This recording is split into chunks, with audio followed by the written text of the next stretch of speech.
The First Lady of France is resolved to give scientific evidence to counter claims that she was born a man. Hello and welcome back to this Fame Under Fire exclusive from BBC Sounds with me, Anushka Matanda-Doughty.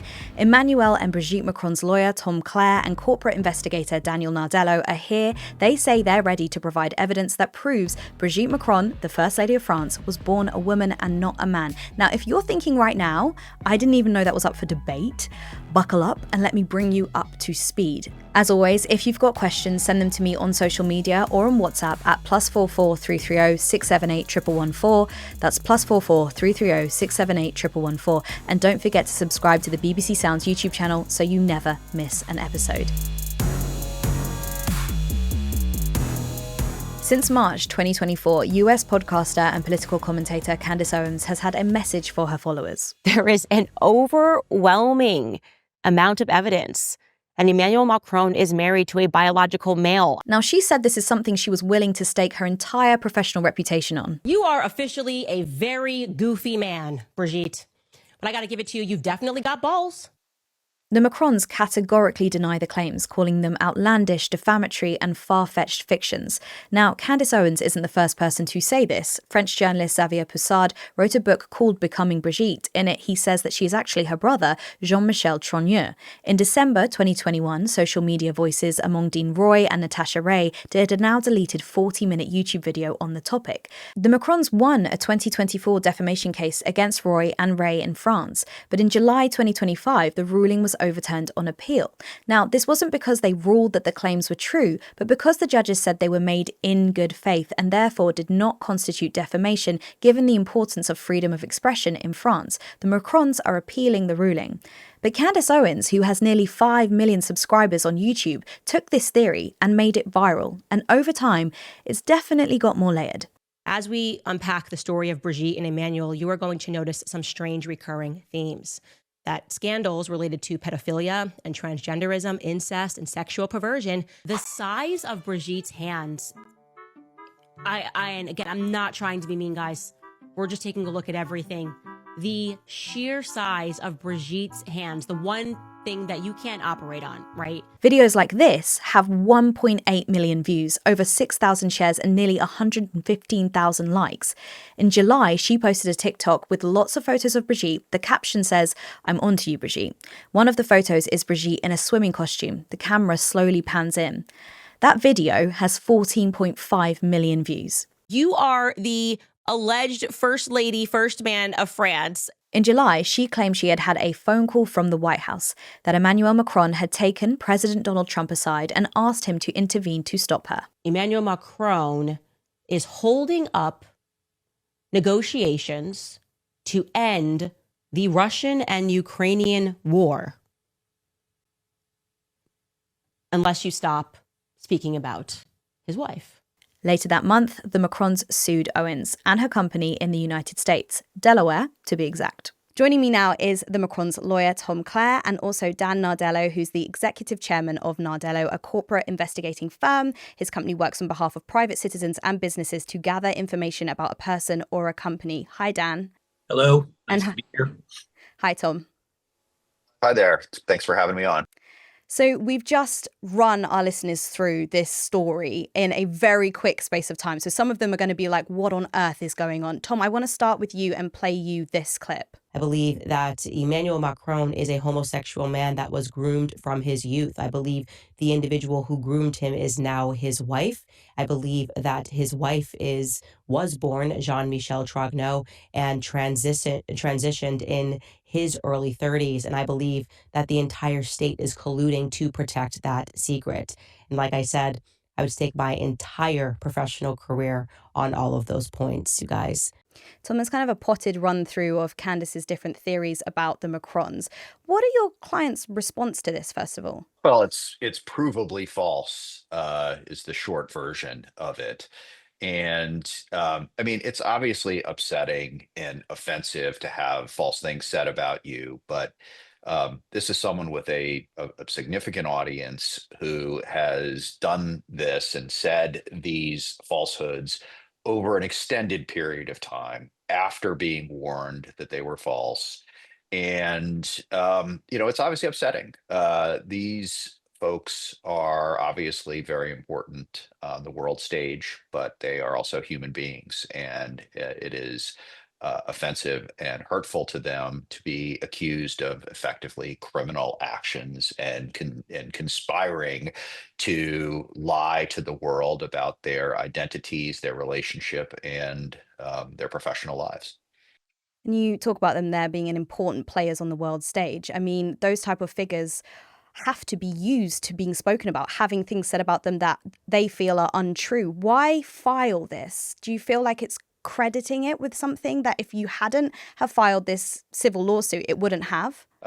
There is a line, and when you are making false statements of fact about someone, and when your false statements of fact are being spread and picked up and used by your adversaries to support coming after you in different venues, you have to take a stand. And her statements are over the line.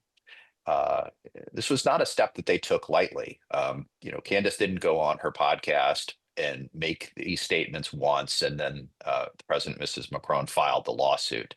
This only came after an extended period of putting her on notice, warning her about the falsity of her statements in detail, and having her double down time and time again.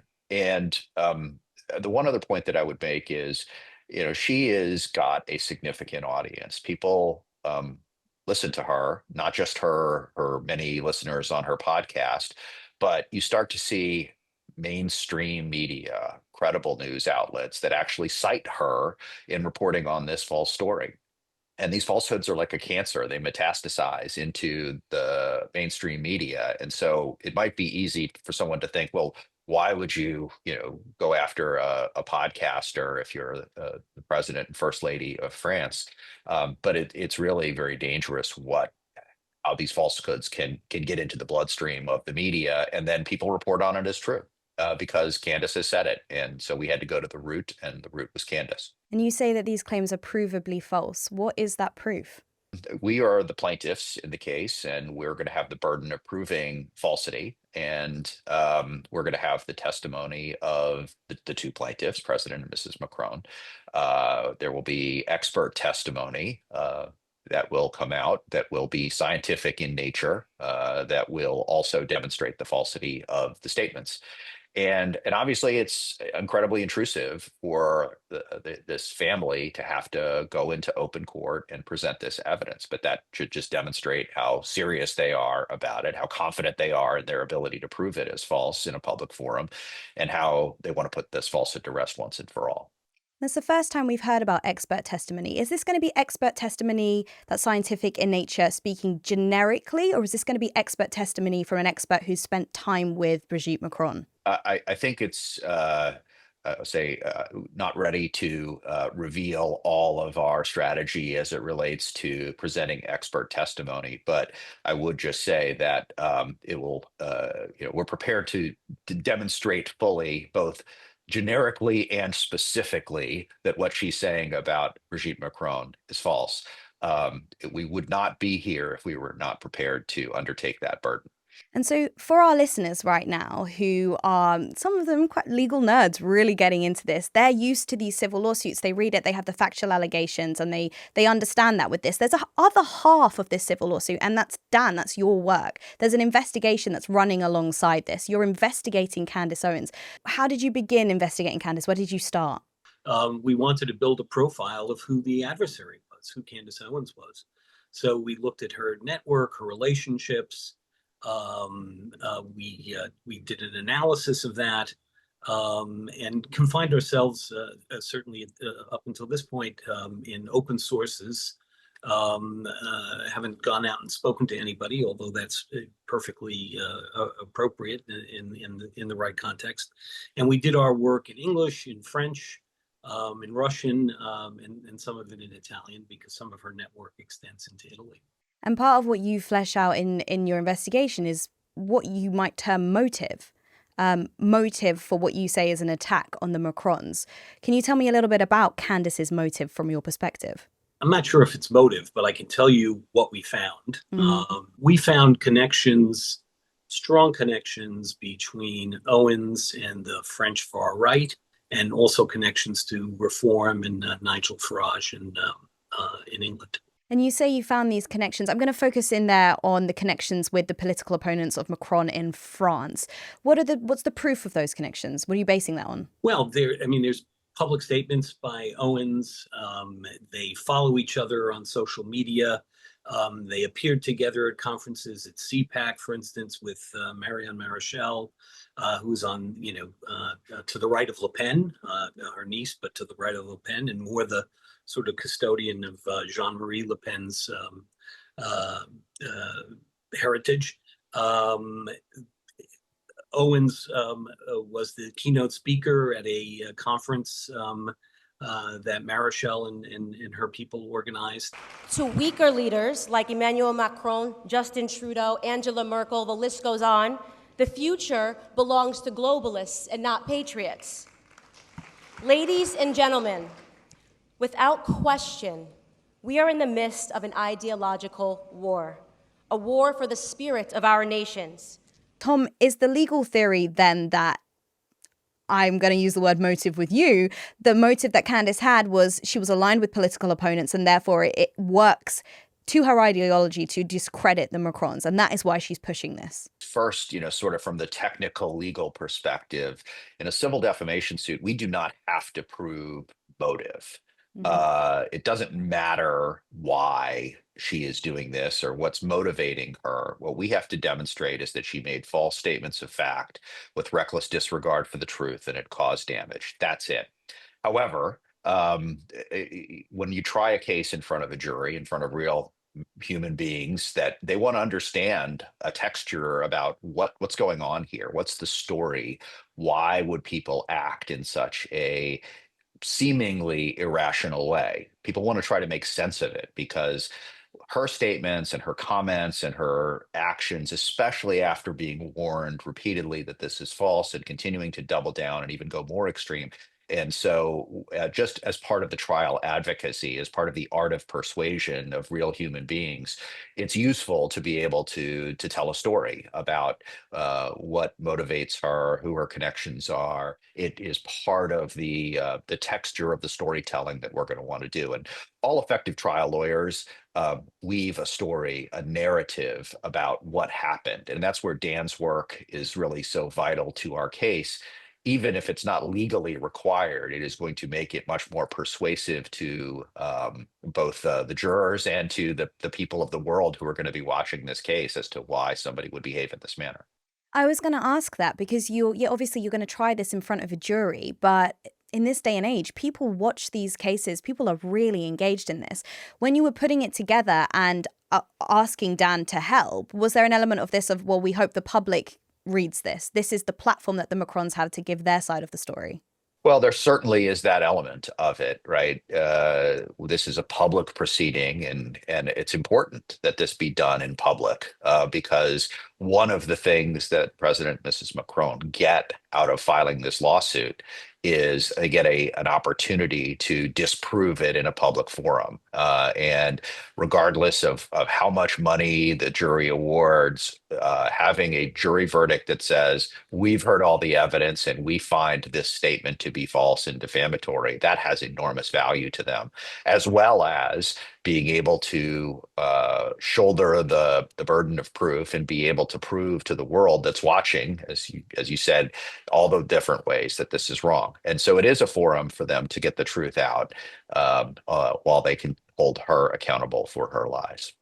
I just want to talk about defamation in the US. This is filed in Delaware. It's a pretty high bar if you're dealing with public figures. The idea is that they open themselves up to commentary and people saying things about them, whether they're right or wrong or true or false. You have to prove actual malice. If you guys have been listening to us for a while, you will know actual malice. We've spoken about it before. But in short, you need to prove that Candace said something that she knew to be false. And she said it after she received proof that she knew it to be false. So you sent her these retraction letters that you talk about in the lawsuit. We've seen them. Can you just run me through the proof that was in those letters that says to Candace, what you're saying, it's just incorrect? Right. So what the letters that we sent to her were designed to do multiple things. They were designed to demonstrate to her that President and Mrs. Macron were directly to her denying these allegations. And so it was putting her on notice of their position relative to the falsehoods.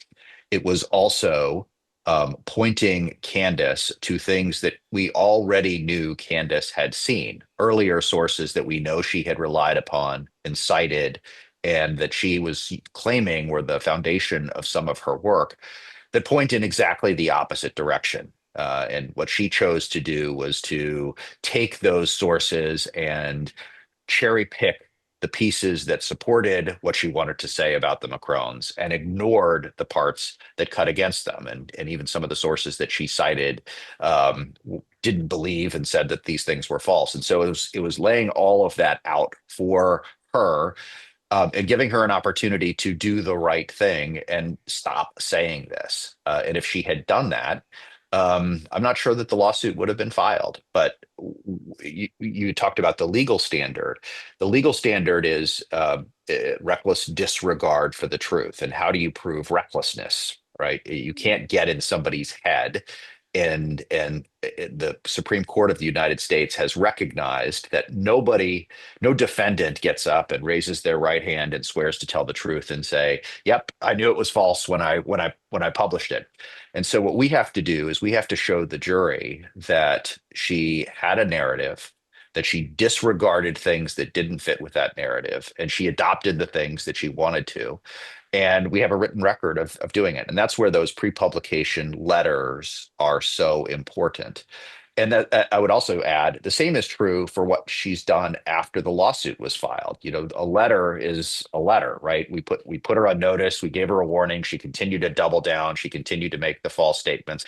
She's gone even further over the top since the lawsuit was filed in what she said. And so that recalcitrance, that desire to continue to double down, it's not just important for the reckless disregard of the truth, for the actual malice, but it also starts to help our case on punitive damages. We all like freedom of speech, and we all want to make sure that we're not punishing people just for making innocent mistakes.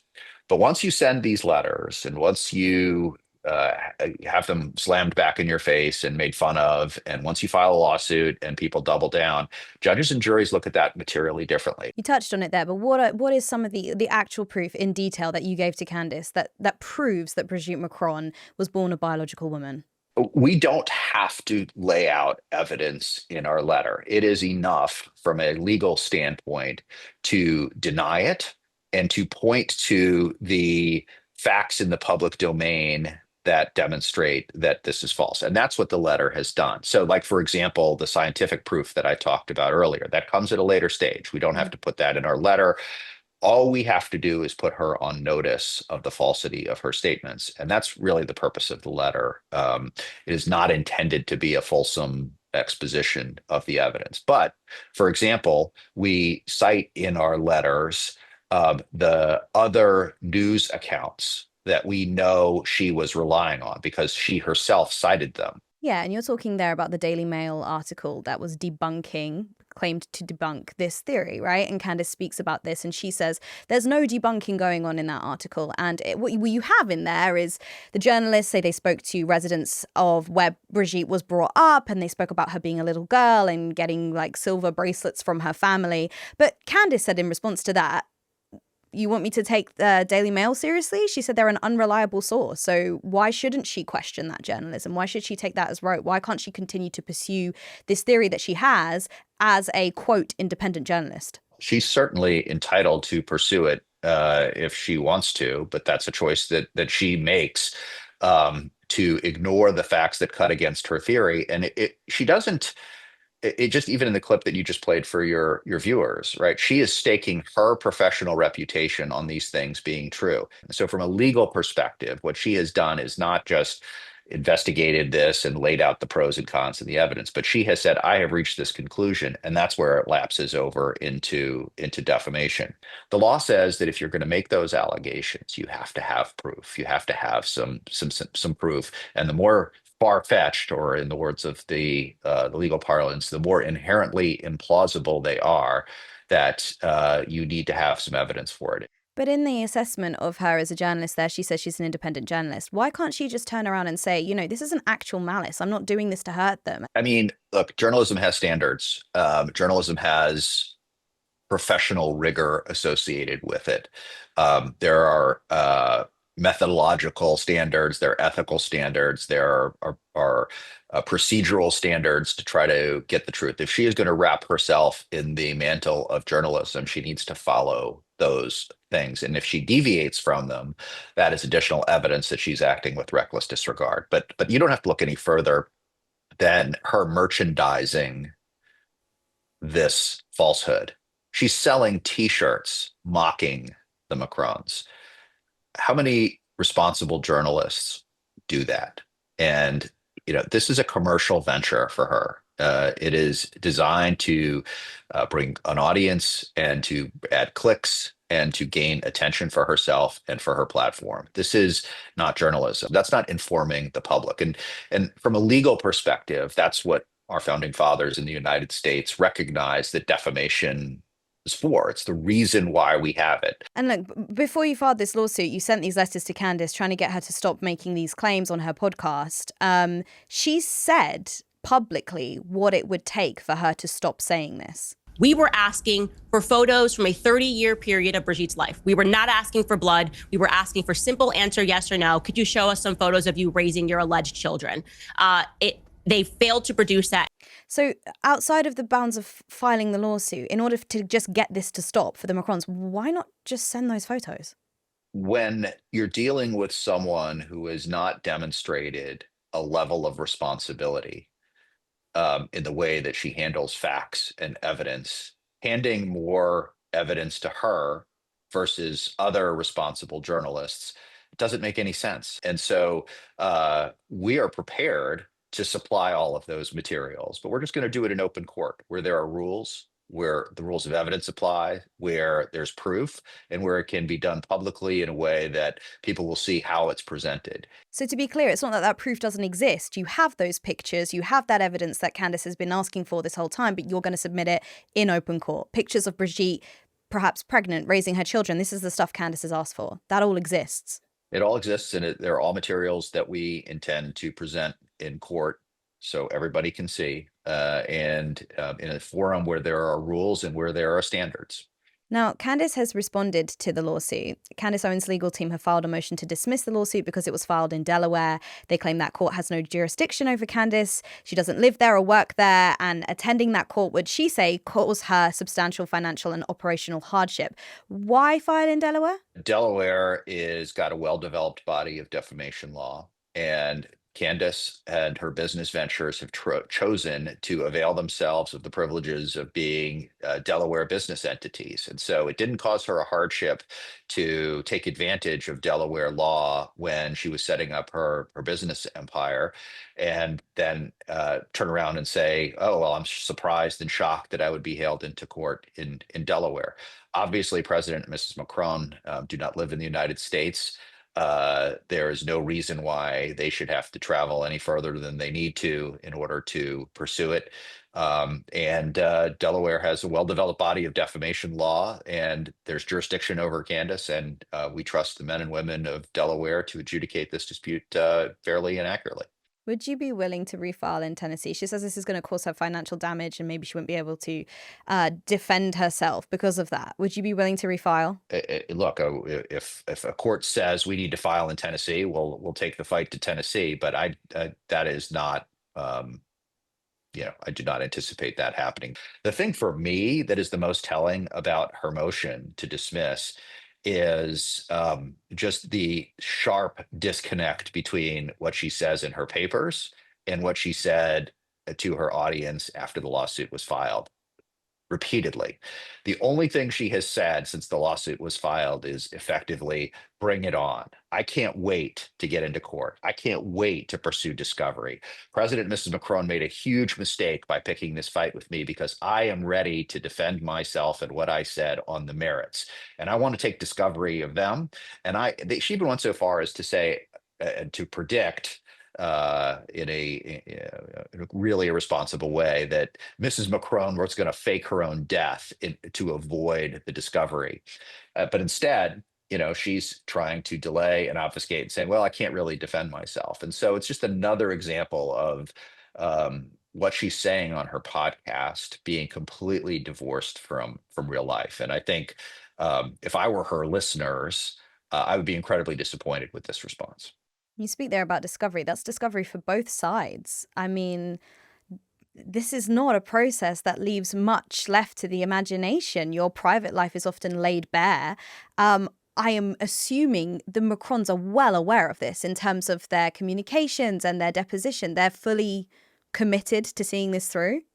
100%. I mean, this was not a step that was taken lightly. It was a step that was fully considered, and obviously subjecting yourself to discovery in the United States, which is, fulsome, much more fulsome than in other parts around the world, is not something that people relish doing. But the fact that they said yes to that, yes, we stand ready to go through that discovery process. Yes, we stand ready to travel to the United States and appear in a public courtroom and explain why this is false. It just demonstrates, one, their conviction in the truth. And I give them a lot of credit for this. I really do. It'd be very easy for them to say, we're just going to let the lie go. But they are courageous in that regard. But it also tells you that they're not afraid. They're not afraid of that discovery. They're not afraid of the truth. If they were, they wouldn't have filed the lawsuit. And so we're looking forward to it. This can be their communications with each other, their texts, their emails, the deposition. They can be asked any questions that Candace's lawyers feel is pertinent to the lawsuit. All of that they're willing to do. I mean, there are obviously limits in any lawsuit to discovery, right? We are not saying that all communications between a husband and a wife are fair game and appropriate, and all communications, regardless of the topic or the issue. But on issues that bear on what we have sued on, absolutely. Absolutely. Dan, I just want to touch on the sort of through line of Candace's relationship with this theory. She talks about where she first heard about it and who she was reading or getting her information from. She references Xavier Poussard a lot. She talks about him a lot. He has a book called Becoming Brigitte, which is the title of her podcast series. Now, she holds up quite often the fact that he hasn't been sued by the Macrons as evidence that he must be saying something that is factually correct. Tom, why haven't they sued? Well, she is the one that has amplified this falsehood in a way that it had not existed before, certainly in the US market. She is the one that mainstream news outlets are pointing to when they report on this false allegation. She has provided the megaphone to the falsehood. This is not uncommon, where there are people who are spreading falsehoods on X or on social media in these dark corners of the internet that nobody pays any attention to. It is a far different exercise when you have 5 million listeners and that then your podcast is cited by Newsweek and the New York Post as proof that these allegations have some merit to it. And so we made a decision to sue the most impactful amplifier of this message, and that is Candace Owens. Okay, but the Macrons sued Ray and Roy as well, who had the YouTube video that got in the hundreds of thousands of views, but it wasn't 5 million subscribers like Candace has. So why the distinction there? It's not exclusively about audience size, right? You can have someone who is spreading virulent lies in a way that is effective, in a way that's getting picked up, that does not have a huge audience. You have to pick the ones that are going to have the greatest impact, that are going to give you the opportunity to set the record straight in the most impactful way. One thing that Candace faces some criticism about is that she has multiple layers of theories that are on top of each other. Dan, you outlined this in the investigation that you did. You can see, and she talks about on her podcast, there is the core theory that Brigitte Macron was born a biological male. There is also stuff in there about satanic worship. There is stuff about worshipping a satanic figure called Baphomet. There is incest allegations in there, layered on top of each other, and at times presented as one through theory that's all combined. What is to stop Candace, if you are successful and you win in Delaware, from just pivoting to another theory about the Macrons and saying, actually, it's this? And we know that she has great sway over her audience members. So what's to stop her doing that and then causing a huge thing about that on social media, and then you're in the same position again? You got to pick you got to pick one fight at a time, right? I mean, if she is going to undertake to pivot to a different theory and a different falsehood, we'll evaluate that. But if she has been adjudicated in a court of law to be a liar, and to have been a defamer, the credibility with which anything she says after that is materially different than now. And so, that's a question for a different day. Mhm. What we know is that she has staked her professional reputation on this being true, and so we're gonna hold her to that. And if her professional reputation is adjudicated to have been a liar in this instance, then we do have faith that real news outlets that are currently paying some attention to her will stop. One thing she's been quite committed to saying over and over again is that she thinks the nature of the relationship between Brigitte Macron and Emmanuel Macron was abusive. She cites the beginning of that relationship, her being his teacher, and how it came about. In the December retraction that you sent her on page 22, you say that they did fall in love when he was 15 and she was his teacher. There are going to be questions to Brigitte Macron, I'm assuming, from Candace's lawyers about the nature of that relationship. How are you preparing her for that? The number one rule that we're going to provide her is you're going to tell the truth about what happened, and they've told their story many times, and she is going to lay out exactly how their love story came to pass. She is the one that has distorted that truth and put it in this ugly context of an abusive relationship, a cover up, mind control, fraud on the public, the CIA, all of these kind of crazy things. That's her take on it, and that's the part that we're suing on. But in terms of the defamation, if Candace says, okay, you told me that they fell in love when he was 15, I believe that to be abusive. Wouldn't you have to show her concrete proof that nothing outside the bounds of the law took place between Emmanuel and Brigitte in order for her to be able to then say it and it be defamatory? Because at the moment she's saying, this is what I believe. I believe this is the nature of this relationship. Isn't that her defense against the defamation?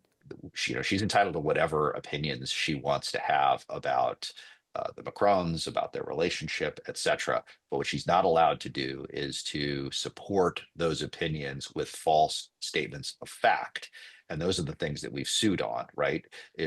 She can say that she thinks it's abusive. Like, okay, we can litigate that if we need to, but that's not really the crux of the claim. The crux of the claim are the facts that she alleges, and if that she believes are truthful and factual, that support her, crazy theories. This could happen to any woman, and it is happening to 1 in 5 women. And that's really scary. I was hacked, stalked, harassed, and impersonated. It was a period of absolute hell for me. The story kicks off at a very glamorous London Fashion Week setting.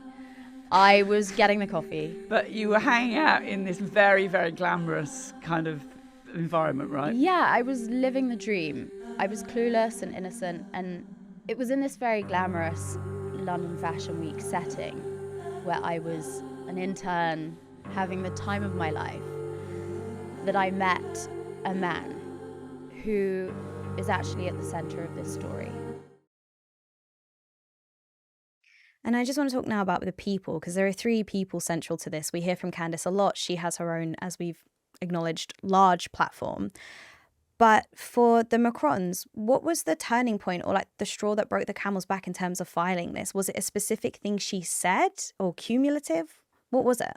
The cumulative effect of the false statements actually getting resonance and traction, having to go to news outlets and try to explain why the statements that Candace Owens were making shouldn't be quoted, shouldn't be perpetuated to a broader audience.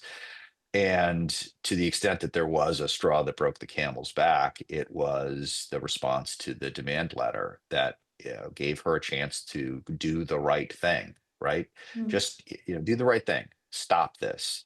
Uh, say you were wrong, or say, something that walks back these allegations that are so hurtful and so damaging. And to double down on that, it just demonstrated to us that she was never going to stop. If that was not going to cause her to stop, then she was never going to stop, and that it has to go up a level, and that this is that next level. And has this affected the relationship between the Macrons? I mean, this is all eyes on them at the moment. I mean, look, I've been doing this a long time. These to have false allegations that are this harmful and this personal and this um, poisonous leveled at you every day to a massive audience is creates a lot of stress. It creates a lot of anxiety and a lot of hurt. But they are unified and they are strong in their resolve to do this, and um, the support that they have for one another in the righteousness of this cause and their resolve to do this. It's a really a beautiful thing. But you're seeing people that are greatly injured and damaged by these falsehoods who are coming together to fight it. And so, yes, it's incredibly upsetting. It is incredibly damaging for them. But from a relationship standpoint, they are together and unified in their resolve here. And obviously, taking the step of litigating in another country and traveling across, being willing to travel across the country and expose um, these personal details to a public court. You have to be aligned as a married couple to do that. Candace refutes the idea that this has caused damages to Emmanuel and Brigitte Macron. Just tell me about like the real world impact for them, like the day-to-day impact. What are they? How are they suffering because of this? What are those damages that Candace refutes? Just like any other human being who has to go into the world, you have a reputation and you have sensibilities when you're out in public.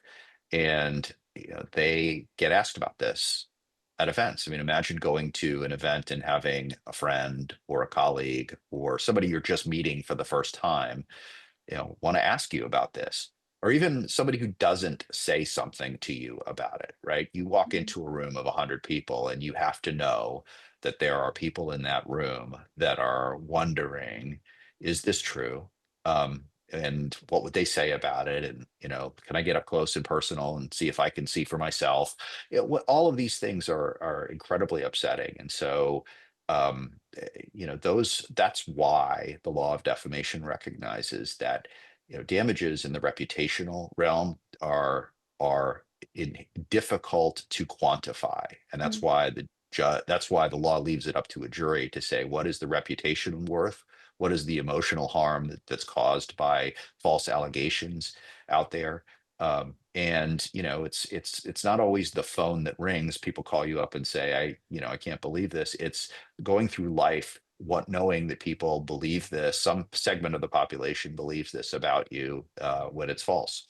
And so, even though they are in a very public position, they are also human beings that have the same reputation and the same entitlement to the peace of mind as anybody else. And you talk about events. Is there a specific event that they attended where this, they experienced this that changed things for them? We'll certainly have, as we get into discovery and as we get into the presentation of evidence at trial, we certainly will have specific examples that we'll put forward. At the start of this, you said that Brigitte would be willing to give specific scientific evidence as part of this trial to counter these claims. How does she feel about that on a personal level? That's deeply, deeply personal stuff. What's her emotions like when she talks about this? I mean, it's obviously awful. It is, an incredible, um, let's think the right word. It is incredibly upsetting to think that you have to go and subject yourself to put this type of proof forward. It's not something that she is looking forward to or wants to do for exactly those reasons. It's not, it's not something that I have to do in my life. It's not something that you have to do in your life. It is a a process that she will have to subject herself to in a very public way. But she's willing to do it. She is firmly resolved to do what it takes to set the record straight. And if that unpleasantness and that discomfort that she has of opening herself up in that way is what it takes to set the record straight and stop this, she's 100% ready to meet that burden. And those are all things that were talked about and decided before we launched the suit. And you spoke there about how this has impacted them in terms of going to events and just emotional distress as well. What about impacting Emmanuel Macron's ability to do his job? It's obviously just as anyone who has a career and is also being subjected to defamatory falsehoods in their personal life, it is a distraction. It is upsetting. He has a great love and affection for his wife, who has been subjected to this.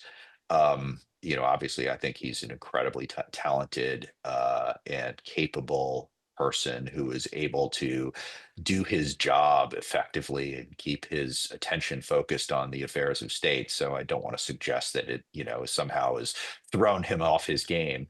But just like anybody who is, juggling a career and a family life as well, when your family is under attack, it wears on you. And, he's not immune from that because he's the president of the country. Dan, Tom, thank you so much for joining me today and walking me through all of that. Can I just ask what the next steps are for you both in terms of this? Do you respond to the motion to dismiss? Yes, so we have some time to decide how we're going to respond to it. We have two options to respond. We will either address the jurisdictional deficiencies that she claims exist, and we'll argue why Delaware is the appropriate forum and kind of get this jurisdictional issue behind us. We'll probably have to confront that at some point along the way anyway. But we also procedurally have the option to amend the complaint. There's been a lot of things that have occurred since we filed the original complaint. We have a lot of new statements by Candace. We have a lot additional evidence of her reckless disregard for the truth. And this is an opportunity that the court allows us to amend the complaint. And so we are weighing those two options right now, and we'll be responding sometime before the deadline, which I believe is about 10 days from now. Dan, thank you so much for joining me today. Thanks for having me.